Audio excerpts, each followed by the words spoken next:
Welcome, everyone, to another episode of Think, Pair, Share. Today, our guest is Katie Novak. Dr. Katie Novak is an education consultant and an author. She's a professor at UPenn and a former assistant superintendent of schools in Massachusetts, where she lives. Dr. Novak has more than 19 years of experience in teaching and administration and has earned a doctorate in curriculum and teaching. And is the author of 8 published books, including the best-selling education book, UDL Now. Has an exclamation point at the end, so I had to say it that way. And the newly released Equity by Design with Mirko Chardin. Katie designs and presents PD opportunities, both nationally and internationally, focusing on UDL and also MTSS, which is multi-tiered systems of support. She also has been published in a bunch of journals and magazines. I'm going to name a few of them. Edutopia Language Magazine, Motherly, I'm curious about that, Attitude Magazine, Commonwealth Magazine, Amley Magazine, the Huffington Post, ASCD Education Update, and School Administrators. So it's a pretty wide gamut of publications. Dr. Katie Novak, thank you so much for joining us on Think, Pair, Share today. Thank you so much for having me. I want to begin with universal design for learning. And you know that I'm in Texas. I grew up here. My parents are from Pakistan, but I'm a Southern dude. And in the South, when you see the word universal at the beginning of anything, your first thought is that's a church. So when I saw universal design for learning, that was the first thought I had. What is UDL and what makes it universal? That's a very good question. So whenever I unpack this concept of universal design for learning, let's start with, we always are designing learning experiences for, whoever we have the opportunity to teach. So, I work predominantly with adult learners as a graduate instructor, as an administrator. So we're designing learning already. And what we know is that oftentimes when we design learning, it doesn't work for everyone. So we're designing learning right now, and we're spending so much time trying to design learning experiences, really thinking about teaching methods and what materials we're going to share and how we're going to measure what our learners know. And we do that in predominantly a very one-size-fits-all way. So the best way to explain this is to use an analogy by saying that way back in historic times when we were allowed to have people over our homes, for parties, we essentially would design a dinner menu. Okay. And everybody designs a dinner menu. And someday again, we'll be able to do this. And the concept of designing, for all is essentially, how do I create a kind of a dinner menu that would work for anyone who would come? So this concept of universal is, how do we design with a variability in mind? So if I'm not designing universally, I'm thinking about, I make a really mean lasagna, like a really mean lasagna. There's sausage, there's ground beef, there's about 10 different types of cheese. It's unbelievable. But if I serve that, I can predict, if I had 10 close friends over and they all brought, another one of their friends, there'll be people who are vegan, lactose intolerant, gluten sensitive. And I know that. So why would I serve like this one size fits all casserole? What would make the most sense is that I provide a buffet of options. So maybe I do a pasta bar. I boil up some pasta, I make a salad, and then I have a couple of different sides and people can kind of create their own bowl. So when you're designing universally, you're designing kind of anticipating the differences between people, and how do you then create these kind of flexible pathways? So it's not like you're trying to create one lesson that will work for all students, which will never work, but you're trying to create one lesson with embedded options, kind of like a buffet, where anybody could find some place where it's like, okay, that would work for me if I learned that way. Those are the materials that I need. And then this is how I can share what I know, coming back to a goal. So it's taking the planning that we're doing already, and it's just being a little bit more proactive about what is kind of the variability we can anticipate, what are the barriers that some learners may come with, and how do I get ahead of that so I don't spend so much time like reacting and running around my kitchen, like absolutely like going out of my mind, being like, I have to find something for them to eat. Ahead of time, I say, well, I'm going to want some plant-based ingredients. I'm going to ask people what they need. So universal design for learning is really a proactive way to think about firm goals and flexible means so everyone can learn. It's like you've answered that question before. Uh, maybe Second a time. It million was the times. second time. That was good for the second time. Yeah, thank you. Thank you. Yeah. So it's interesting to me, though, that when asked to explain big concepts in education, oftentimes we resort to metaphors or analogies. Mhm. Um, at Sharpstown, I just full disclosure, one of our deans at Sharpstown is named Juan Gallardo and has worked with Dr. Novak in the past. Mhm. And he started working here just a couple of years ago. Prior to his arrival, we had what was called a Sharpstown bistro menu. And this is true story. Um, we when I started here about 5 years ago, I noticed that there was a lack of diversity of instruction in the classroom. A lot of the same things going on from room to room to room. Lots of cahoots. Not a knock against Kahoot, but there was a Yeah. lot of it here. Yeah. And so I was like, what can we do to make life a little bit more flavorful for kids? And Mhm. so created a bistro menu with starters or like appetizers, which were like your warm up, and then entrees, which were like the instructional period. Um, there was an a la carte menu where you could sort of pick and choose, and then there was a dessert menu. It's super cute. Maybe I should post it in the bottom of this interview. Who knows? Yes, you totally should. I want to Yeah, see it. yeah. Like, why not? It breaks all kinds of copyright laws. It's not going to happen. But the dessert menu was like exit tickets, which is my least favorite word in education. Well, the idea was to put all these in there. There's even like metaphorical language where like our chefs have been busy creating this dessert for you. It was super cheesy, and it worked. It really worked because the metaphor liberated people to think about what was being sort of asked of them to think about. Yeah. So when when I started researching you, I heard the food analogy, and I was like, man, she beat me to the bistro menu. And the other thought I had was sort of get back on track here, because this is not about me and my bistro menu. It is about I you love it. today. I want to know more about the bistro menu. I'll have to send it to you. The question, I have a couple of questions that diverge from that. And one is Okay. about metaphors. Um, why do you think it is that we have to use metaphors when we're talking about pedagogy so much? I don't think that we have to use metaphors. I think that it's one pathway to make connections. So when we're talking about like, we want all students to build background information or we want them to connect to background information, we have to go with what people know. And some people, depending on how you became a teacher, there's so many pathways to become a teacher now, where some people were educated in traditional programs where they kind of majored in education, and I know here in Massachusetts, there's ways to just pass a subject matter test. You don't have to have any background in education at all. And so we have a lot of these emergency pathways that bring great content experts who want to do this work. And I think that's the most important thing is like, how do we find people who want to work with students? And so, because so many people come to us and they might not have a background in education, how do we use something that people understand? And we know that food across the universe is like an experience that people understand, is like bringing people and loving them through food. It very much comes down to something that people can relate to.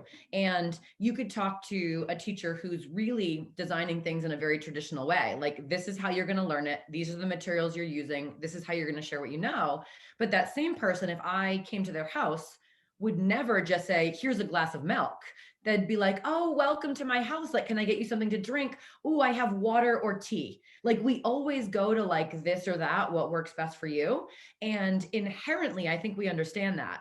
And for whatever reason, and again, depending on those different pathways, some of us loved a teacher who was very effective at being traditional, but it was likely because their style matched kind of what worked for us. Or, they learned from their master teacher or for their mentor program, is this is the way it needs to be done. But it doesn't even make sense to do it that way. So I find that analogies just allow us to connect to what we know in our heart is true about people, and then to try to transfer and generalize that to the way that we learned about how to teach. We might have to unlearn that so we can better match the needs of the amazing learners we serve. The other thing that comes out of the buffet metaphor for me to sort of zip back a little is that creating a buffet entails a whole lot of work. Yeah. And so, where does the sort of UDL philosophy place the work? And is there an answer to the question of uh, division of labor or saving the teachers, back, right? I mean, especially right now, and I think that you would agree, working as a consultant during the pandemic, not the easiest of times, I would imagine for you. It hasn't been easy for me as somebody who is tasked with developing teachers and being an instructional specialist. Um, Adding work to teachers is a big ask.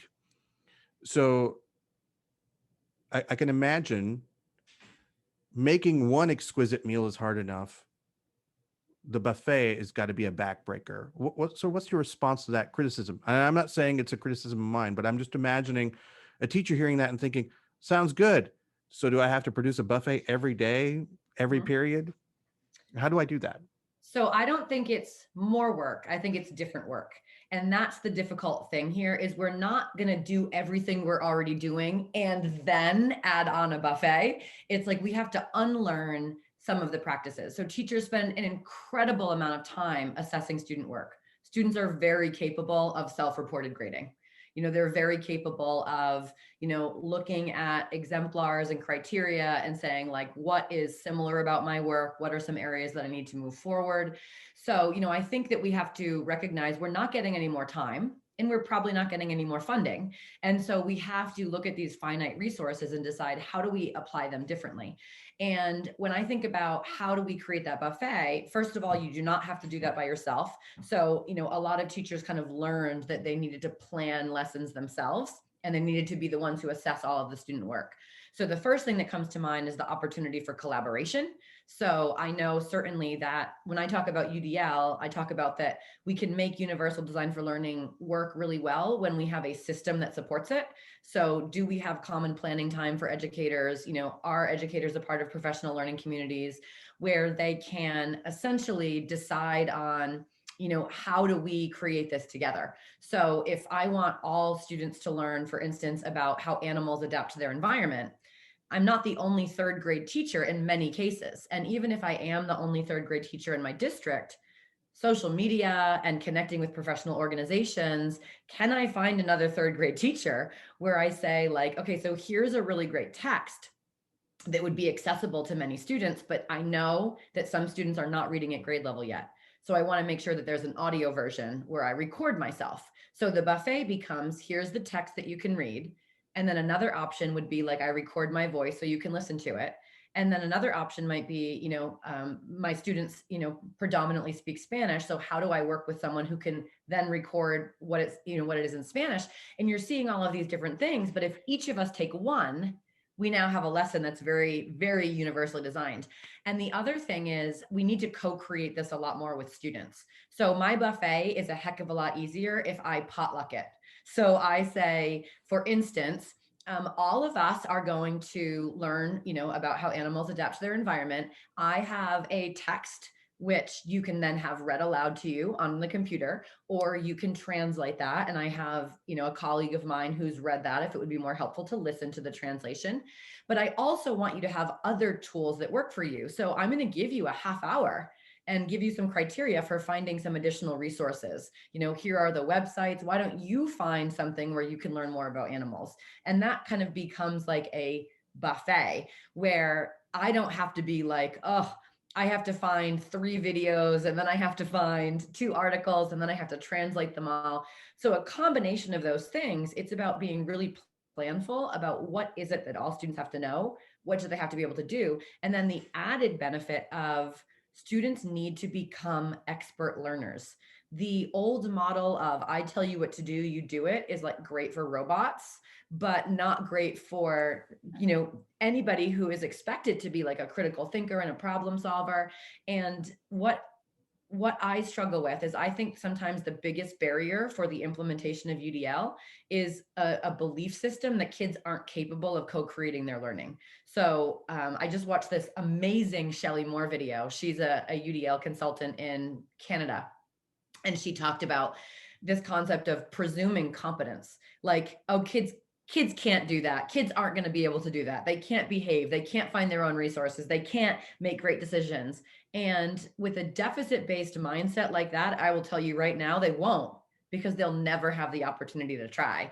And just as students don't come to us knowing how to solve equations or write really effective arguments, they might not know how to make great decisions yet. But we can teach them to do that by giving them the space, the time to reflect. But again, that's a very different style of planning. So I don't think it's more planning. I think it's like moving away from having to like almost micromanage the entire lesson and thinking that it all has to be on my shoulders, and it doesn't. So it sounds like it's more of a paradigm shift in thinking is the hardest part, right? Yes, I truly believe Um, so student choice and voice is not unique to UDL. I mean, there's as an English teacher, I taught using Readers Writers Workshop, Lucy Calkins' work. Yeah. Student choice and voice is sort of enshrined in that. It exists in other systems, but what seems to be different about UDL from, again, as a layperson outside of the UDL looking in, is that it purports to sort of affect everything, whether it be elementary, middle, or high, in any subject. And that is unique to me in my experience. I haven't come across a system that is universal. And so that part's interesting, a little exciting, or also a little bit, just because I'm a little skeptical, causes some concerns, right? The thought that I'm having is, it seems that there's in my research, there's a framework, and that framework is supposed to sort of help teachers sort of focus on engagement, how they represent the instruction that they wish to give to students, and then sort of the actions that they wish those students to take in the classroom in a way of making products and so on. I hope that's correct. Mhm. So my first thought was, in looking at that framework, is UDL so broad that it isn't as helpful as it could be? That's one thought. Mhm. And then the next thought was, gee, I wonder if Katie ever taught prior to learning UDL, and if she could tell us stories about how her teaching practice as a teacher changed after sort of embracing UDL. To answer the first question about, because it is really broad, is it helpful? And I think that the only way that it can truly benefit all educators is if it is broad, just because what we know is evidence-based strategies are always shifting. They're always changing as the essentially as peer-reviewed research continues, and as we continue to add to the research, and as we get better at technology, and as we learn more about student variability in the brain, the strategies that have been used in UDL have shifted tremendously in 30 years. And I think that they will always continue to evolve. What will not evolve is that we need to provide multiple ways in our classroom to really get students to commit to learning, to make sense of language, and to build comprehension, and then to be able to share what they know. And so I think that it can be incredibly helpful if you're willing to do the cognitive work of thinking about, like, what are the barriers that my students are facing, and how do I seek out the strategies that are going to be necessary for the learners in front of me. And because that's so driven by student voice, because it's so iterative, I am very confident that just saying, like, these are 10 things that you can use to get all students to learn, just wouldn't be effective. Like, the most widely validated finding in educational research ever is that we're just different, right? Learners are different. They're inspired by different things. They need different levels of scaffolding. And even that is really contextual. So I could be a learner who you would assume would be very independent, who wouldn't need a lot of scaffolding, but after not sleeping the night before and getting in a fight with some friends in the morning, like, just, my capacity to learn is just different. So as a teacher, I was very much a one size fits all, but let's make it fun type of teacher. So I always really thought about, like, how do I try to bring in student interest into what I'm doing. So before I learned about UDL, I was an English teacher as well for 13 years. What type of music do you like? What do you want to learn about? I think English teachers have a little bit more flexibility in that, like, you're teaching response to text. You can select texts about anything, right? Sure. So, it's kind of like finding what students are interested in and being like, oh, I found this really cool article. I remember my students were so into, this is probably 15 years ago. I live in Massachusetts, and Vermont was doing a lot of research on using manure for like alternative energy. And so there were all of these articles about like essentially how poop makes light. And when you teach 7th grade, there's no better fodder than the word poop, like over and over. And they were like, fertilizer, really, when you yeah, think about it. They're all in.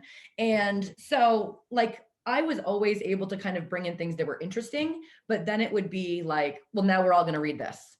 So I actually last week, just as a consultant, took an old lesson that I created, and I thought that I was just absolutely slaying it. Like, I would share the lesson with everyone, and it was clever.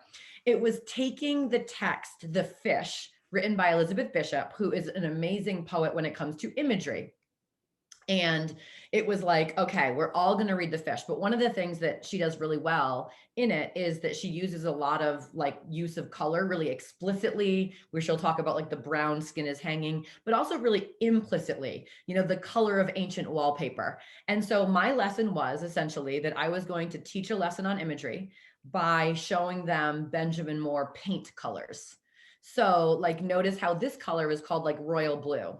Yeah. So like, I want you to write a sentence that uses royal blue. Now find the blue color palette and replace it with something more clever. So her eyes were faded denim, right? So like, we all do this. And then I give them the poem and I'm like, here's the poem, here's the prompt.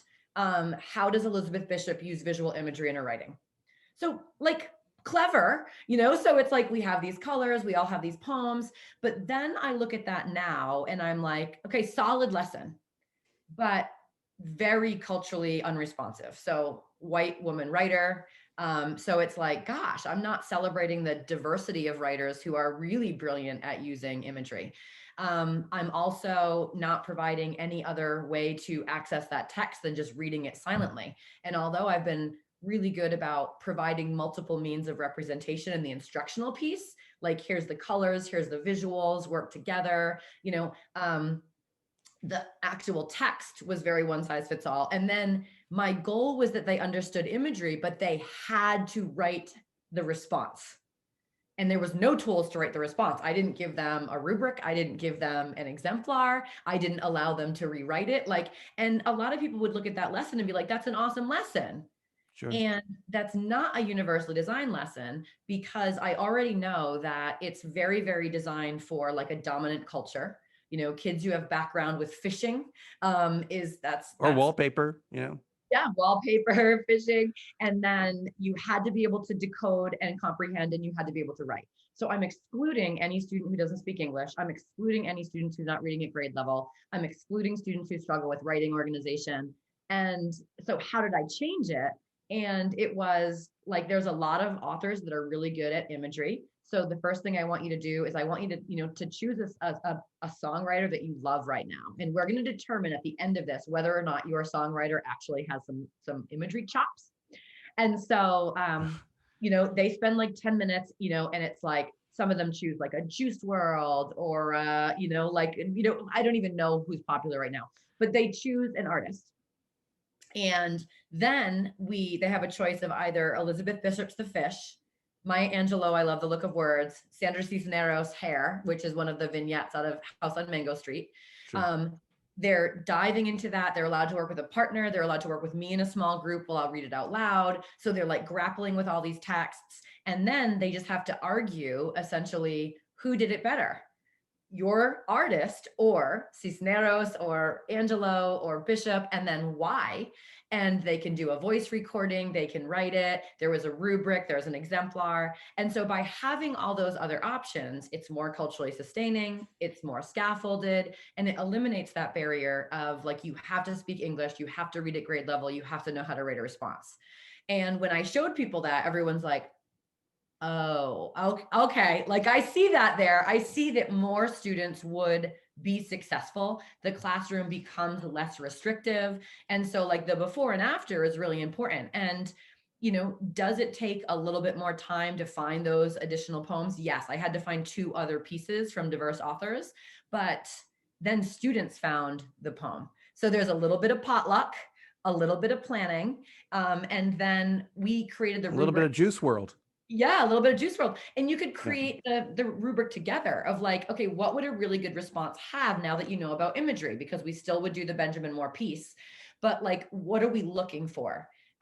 Here's an exemplar of two poems that I compared and contrasted. Like, these are not poems you're going to use, but this is an example. And here's a graphic organizer that you can use. And all of that comes together. And it's like, nobody could deny that more kids would be successful in that setting. Sure. And in some ways, it seems your role as the dynamo in the class, or the teacher that one for everybody, the same thing for everyone, but dynamic and fun. That dynamic and fun part kind of sort of goes back into the background, and then student choice is elevated to the fore. Mhm. Um, is that ironically a barrier for a number of teachers that you work with as you try to sort of get teachers to embrace this lens through which to look at their practice, um, getting themselves out of the way? Because my first thought, of course, was this additional work, but now listening to your story, it indicates to me that because you were working hard, right? Putting that bishop assignment together was difficult, and your role in that was pretty pronounced. And it took a change in mindset to sort of diminish your role in the name of increasing the role of the student. How do you have you had to deal with that at all in working with teachers? And um, it seems to me that it would take constant sort of iteration. I think you used the word iterative Yep. for that sort of ego of the teacher to slowly sort of be cast off. Is that a barrier that you deal with often, or not so much? I think the biggest barrier is the not really differentiating between the standards. So when I show teachers the before and the after lesson, which I did last week, there was a lot of, yeah, but kids have to write. I'm like, but I'm not working on a writing standard.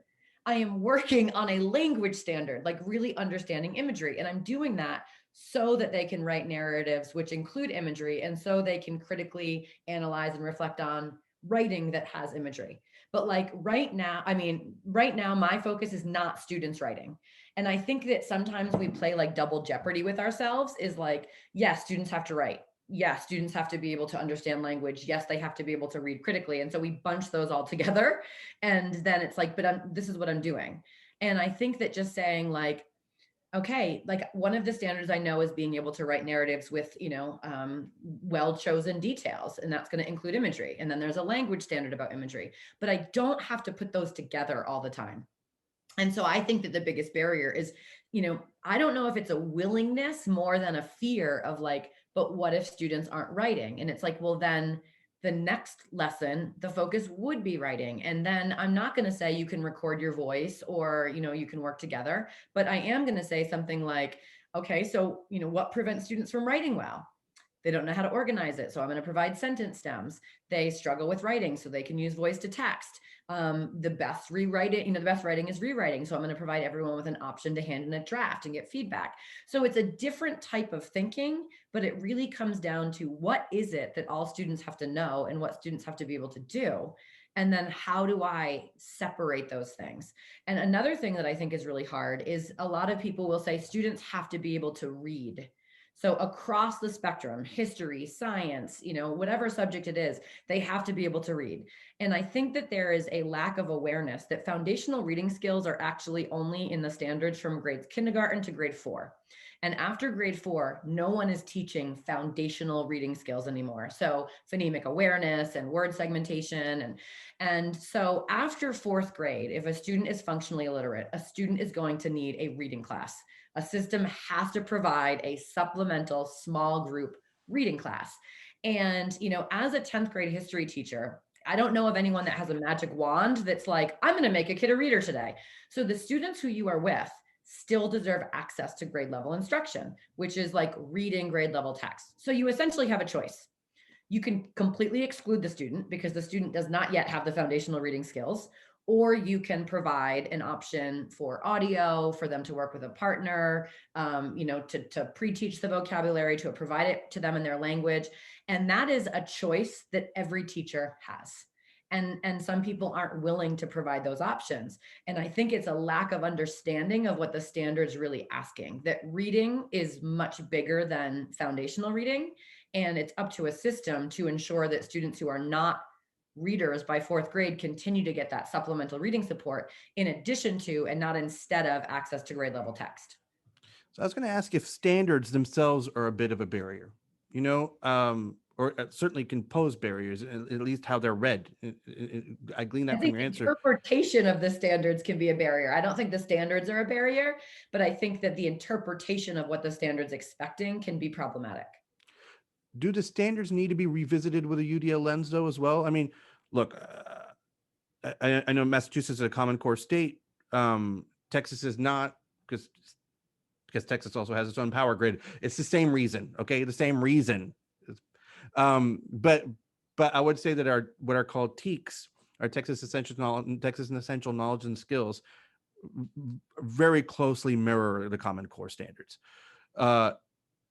And within those standards, I think it wouldn't take you very long to find standards that don't take into account sort of cultural representation, linguistic representation, the sort of universal aspect of UDL that I've come to learn through your brilliant answers. At what point as a UDL teacher, do you say, okay, I examine the standard, I sort of understand the spirit of the standard, but I feel like I'm going to have to sort of inject my UDL-ness in. Does that ever happen? Is that ever a problem? Sometimes I just have to pull apart a standard. So like teach different parts of it differently. So like you end up, the standards are so packed and so saturated that like you could spend an entire college class on like narrative writing. And then it's like, you have 85 standard and one of them is write narratives. And then there's like A, B, C, D, E, F, G, all these things you have to do underneath it. And, I think there's way too many standards. I think that, again, this is not my area of expertise, but, we have for way too long embraced like breadth over depth. There's just so many things that a teacher has to cover, and there's not enough hours to do that well. And my favorite person who talks about this is Young Zhao. He does a really great job of being like, who was like, well, this is the most important thing. And then one of the things he says that I love is every time you're identifying what you should study, you're excluding things that you shouldn't. And what are all the things that we're saying like we're not going to be focusing on? So I'm starting to see states shift to like skinnying the standards or priority standards or essential standards.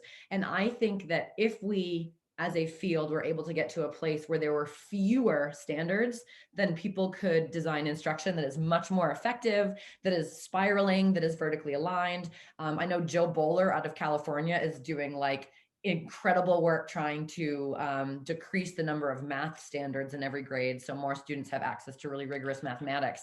But the standards represent a time before Siri. They represent a time before Alexa. And, I think that they need to be updated with the fact that a lot of the knowledge and information is at our fingertips, and to focus much more on the skill base of, what is a reliable source and what is not a reliable source, and what does it mean to read when you do have access to translation tools and things that will read aloud. And so my hope for the field would be that standards are revisited, that are made much more culturally sustaining, that are, really targeted for being essential standards or priority standards. I know Vermont has gone through that work already, and hopefully there'll be a lot of states to follow. Yeah. From your mouth to the ears of the policymakers. Yeah, please. Yeah, that's what this show is for, policymakers. So yeah, don't spit out your drink. You have to take that out. We'll take that out. No, So sure. Keep it in. okay, we'll keep it in. Okay, keep it in. Policymakers. So speaking of policymakers and standards, it seems to me that there is when we talk about teaching practice and education as sort of like a national dialogue or even an international one, pedagogy is like a small part of that. UDL sort of sits in pedagogy from what I can see. Assessment takes up way too much oxygen. Ew, get it out of there. It takes up so much space, man. I don't understand why. But I kind of do, because it's so expensive, right? I mean, so many people get so much money for writing tests that all systems of pedagogy that I've studied that are remotely coherent at least overlap on the fact that these assessments are not good for kids. Yet we continue to do it over and over again. And the standards machine that you're describing is sort of like the head of the snake that's biting the tail, and the tail is the assessments, right? That's a cycle of curriculum and assessment that A, leaves out pedagogy, and B, has kind of become a monster in and of itself. Yep. Where does UDL sit on assessment? And is it antithetical to what's going on nationally? Yes, it does. So UDL believes that assessment is a measurement of a student's progress towards a very specific goal. In the case of standards, it would be like, what is a student's progress towards being able to write narratives, explain the causes of the Civil War, explain how animals adapt to their environment, make a compelling oral presentation, all of those different things, right? And so the way that in a perfectly pedagogical world, we could say, okay, if this is the goal, what is all the acceptable evidence, right? So that's from the UBD. So understanding by design. The first question is, what is it that all students have to know, which they have to be able to do? And how will we know that they can do it, right? What's all the acceptable evidence? And that also spirals itself to what a great PLC model is. So when you're looking at like, what are the 4 questions you ask in like a professional learning community? What is it that all students have to know and be able to do? How will we know if they're doing it? And then what do we do if they didn't learn it? And what do we do if they already knew it? So I see like so much intersection, UDL, UBD, PLCs, it all kind of comes together. Now, the Every Student Succeeds Act, which is the federal legislation that essentially guides state policy, in theory, says that all statewide assessments should be universally designed. Now, I will say that there has been some small effort to make those tests more universally designed. So if you're looking at most large scale assessments, there's highlighter tools. When you're taking the math test, it will read it out loud to you. You can enlarge text, you can make text smaller, you can change the volume. So those are small efforts to make things more accessible. Would I say the tests are universally designed? Absolutely not. Yeah, And there's still multiple choice tests, right? There's still multiple choice. The real and the kids have to take it in English when there's no national language. They are not allowed to use any scaffolding tools. So there's no graphic organizers provided for them. There's no voice to text. There's no spell check. It's asinine because like I am a writer. I've published 8 books. I've published, I don't even know now, 100 articles or whatever. Every time I write, I often use voice to text. I have Dragon Professional. I always share with someone to ask for feedback. Okay, so like, what do you think? If I'm like going to propose something to a new publication, I'll always read a bunch of exemplars. What type of work do they publish? I always use a Grammarly plugin. I love a good right-click thesaurus if I'm like really stuck on, gosh, I've used that word 3 times. And I'm a professional writer. I've made a living writing and I use all these tools and it's like, nope, can't take those on the Smarter Balance. It's like, yeah, because you're a cheater. What are we doing You're totally here? cheating. So I think assessments are very valuable, but assessment is not test. Now, why do we give them? I mean, we do need accountability for systems. And that's the tricky thing is like, how do we ensure that students do have access to grade level rigor? Because certainly there's an incredible opportunity gap. And I think that the Band-Aid of that, it's not an effective driver, nor is it effective measurement, is to say, like, let's make sure people are teaching the right thing by having these large scale tests that are really inaccessible. And the real question is, how do we know that all students truly have access to the type of learning that is grade level rigorous with the materials and the tools that make it accessible. And I think that we were missing the second part of that question, because I would love to see a large scale test that students could take in whatever language they're fluent in. Because are we really looking, I mean, the standard doesn't say cite textual evidence in English. It does not say that, but yet we're measuring if you can cite textual evidence in English. Also tools that are very readily available, grammar, a basic spell check. It's not going to make weak writing amazing, but it's going to make it readable so people can share, access your ideas.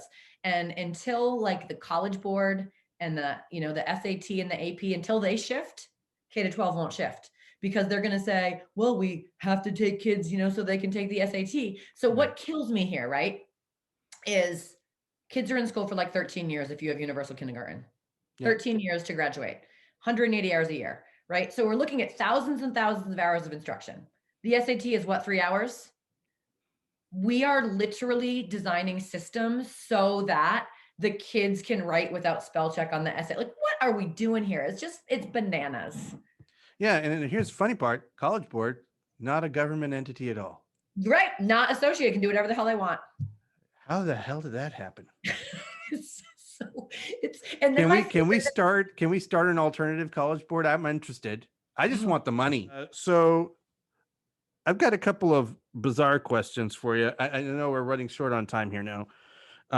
Thank you so much, by the way, for speaking with us today. It's been a lot of fun for me. I want to see if I could swing these weird questions. Okay, I love it.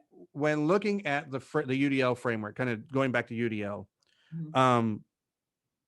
I was mentioning before, there's sort of engagement, representation, and action. So how students are engaged, how the teacher represents material, and then what the action of the student is, or the outcomes, or the product that the student makes.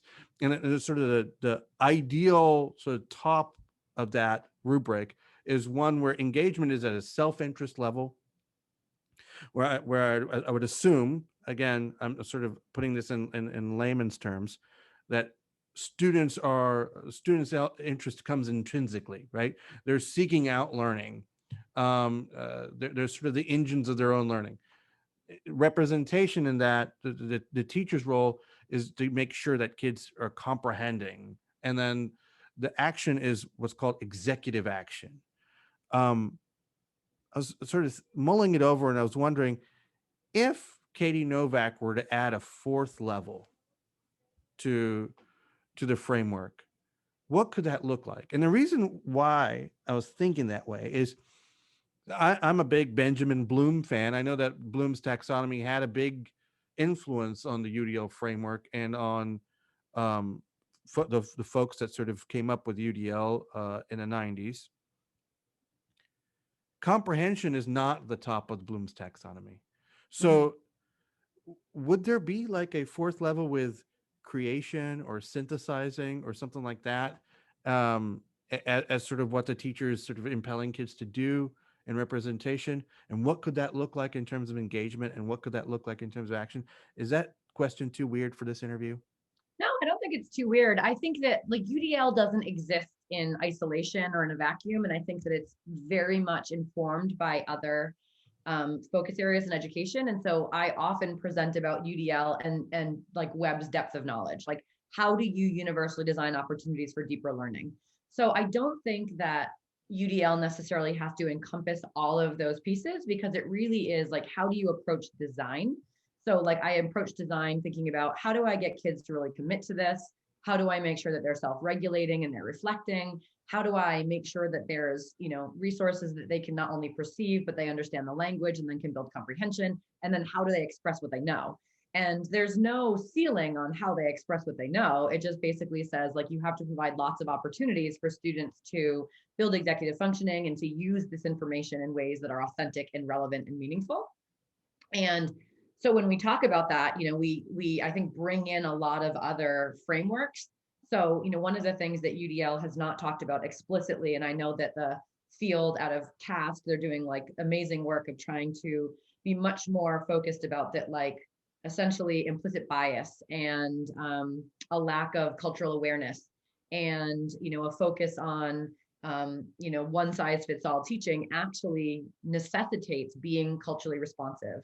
And you won't see in the framework and the guidelines like an actual note about like, need to provide lots of opportunities for cultural responsiveness. And so they're actually looking to revise it to be more clear about that. And so I think that just being more clear that like we want to provide lots of opportunities for students to express what they know in like deeper learning experiences, more project-based learning experiences. But one of the analogies that I use all the time, I was a basketball player in high school. When I was junior high and high school, I played basketball. And when you think about basketball, there's so many different skills to be a good ball player. So sometimes when I present, I'll show like a 30-second clip of Larry Bird and I'll just put it on like repeat, like 4 times. And I'll say, you don't have to know a ton about basketball, but if you do know anything about basketball, in the chat box, just write everything you're noticing that he's doing. So like he's dribbling, he can shoot right, he can shoot left, he follows his shot, he can rebound, he has really good awareness of where his teammates are, there's passing involved, there's, a really accurate shot involved, he uses the backboard. So you list all these skills.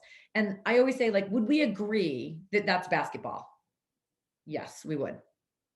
So to design something that works for all students, you have to be trauma informed, you have to be culturally sustaining, you have to understand how you can make things linguistically appropriate. You want to know a little bit about how to make more authentic assessments through deeper learning, through project-based learning. And it's still all about how do we design an equitable learning experience for all kids. And I think that we need to make more connections between these frameworks, because certainly UDL is not the be all end all, but it is a way to approach design of which when you have skill sets in multiple areas, you can apply them to eliminate barriers that prevent kids from learning. So no 4th level is what I'm getting. No 4th I level. wouldn't even know what to put in, because like, again, it goes back to Young Zhao. When you start adding one thing, where do you stop? So it's like, here's Maslow's hierarchy of needs, here's Bloom's taxonomy, here's depth of knowledge, here's understanding by design, here's professional learning communities. I don't think that UDL is meant to try to capture all of that. It's just an awareness of, we know that learners need different things to learn. It does provide a lot of autonomy for practitioners to work with students to determine what is it that students need so that they can be engaged, so that they can learn, so they can share what they know in alignment with those goals. I'm going to last pivot here. And I feel like given our current state of affairs in the country and in the world, I'd be remiss not to ask, what have you been hearing from teachers that you work with, the schools that you work with, related to sort of maintaining the principles of UDL during the pandemic? On the one hand, I can imagine it having just as a negative effect on UDL embracing teachers as any other teacher, but I also see major potential for opportunities for UDL teachers here, where maybe teachers who are one size fits all, for lack of a better term, I think it's a little rough way to describe them, but we'll stick with it. More traditional. We'll say, yeah. You know what? That's also kind of, but either way, you want to describe it. Maybe a one size fits all or a traditional teacher might be having some serious difficulty if that traditional method isn't working due to the venue of Teams or Zoom or whatever teachers are using out there. What have you heard from UDL folks that are sort of faring through the pandemic and trying to keep the principles alive for kids online? I mean, I think that online has necessitated different options and choices. And there's also no way to prevent using a lot of assistive technology. So, in a class, you can say, you can't use voice to text. There's absolutely nothing that prevents students from using voice to text. The writing is still produced. So I think in some ways, students are getting better at becoming expert learners because they do have opportunities to use some of these tools and some of these things. I also know that teachers have absolutely recognized that things have to shift. When students are at home, you cannot do things the same way. And so, just by nature of providing digital text, students can access it in different ways.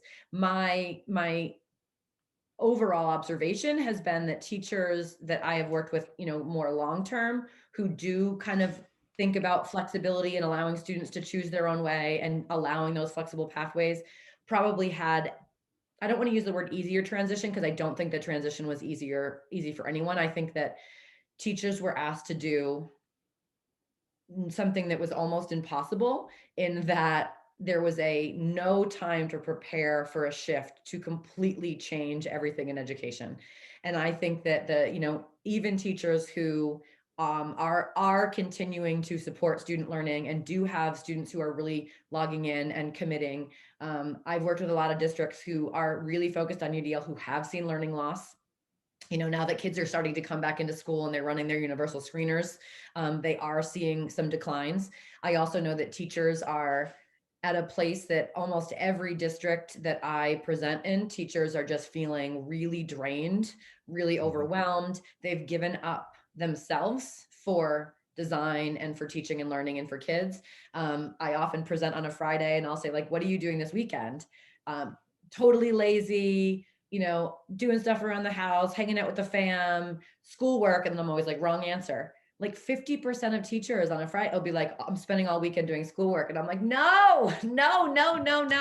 Because, sometimes by saying yes to your classroom, by saying yes to kids, which I think is important, you're saying no to yourself. And if you say no to yourself enough, there's nothing left to give. And so I think that the biggest issue right now is not design for teachers. It's actually self-care. We talk about student social emotional learning all the time, and we don't talk a lot about teacher social emotional learning. It's okay to feel drained. It's okay to feel upset. It's okay to be mad. And there's like this toxic positivity of like, well, you have a job, you're lucky, like make it work. And, teachers are like, what do I do if I can't get kids to log on? And I'm like, all honesty, you just have to think about what you can alter here. So a kid doesn't log on for 2 days in a row. What can you do? You can call home, you can tell a guidance counselor. Like, there's a lot out of our control, but the things that are in our control, I think we need to focus on those things. And also I hope that we see the flexibility carry itself back into classrooms. So allowing students to use a Flipgrid or write it, providing opportunities for students to revise things or hand in late work without a penalty. I would like to see that afterwards, but I think that everybody in some ways is going to be closer to thinking about flexibility because we've had this year in front of us or Look, behind.